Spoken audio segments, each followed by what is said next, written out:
Donc, maintenant, j'en arrive à où est-ce que vous voyez l'avenir de cette œuvre et où est-ce que vous voulez en venir finalement? Est-ce que, un peu, je vous pose la question à la Sarah, un peu comme Chino, est-ce que A, vous voulez faire beaucoup d'argent, devenir connu? B, vous voulez vraiment, réellement, vous voulez passer le message? Ouais, ok. Ou C, c'est juste parce que ça vous amuse?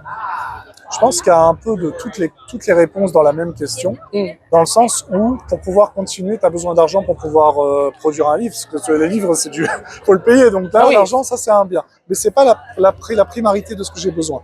La deuxième réponse, tu m'as dit inculquer des valeurs et transmettre quelque chose de mon âme. Oui, je pense que ça, c'est clair, en lisant le tome 1, le tome 2, tous les tomes, on a bien compris.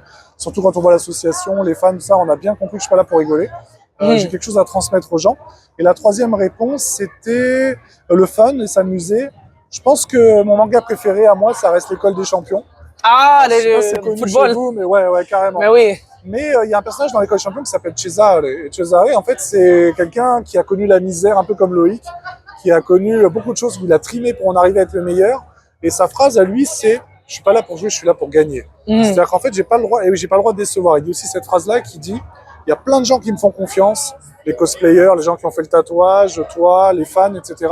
Donc j'ai pas le droit de manipuler les gens pour les faire décevoir. Je veux qu'ils soient heureux. Je veux que quand je m'en aille, ces gens-là fassent la même chose à ma place. C'est intéressant de vous parler de Cesare parce que c'est quelque chose qu'on voit aussi dans la vraie vie, que ceux qui viennent de milieux plus modestes, le milieu dont ils viennent, le plus ils ont cette ambition de vouloir monter au plus haut, de gravir les échelons le plus haut possible.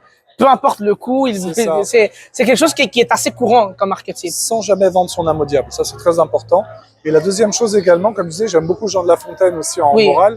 Et en fait, j'ai adapté les fables en fait, mais en version livre, en fait, parce que chacun des personnages va avoir une fable, entre guillemets, un peu comme Chant de Noël de Charles Dickens, qui est très connu, hein, Conte de Noël. C'est une histoire où on emmène quelqu'un qui est vieux et qui est riche face à la mort et il doit affronter trois de ses secrets.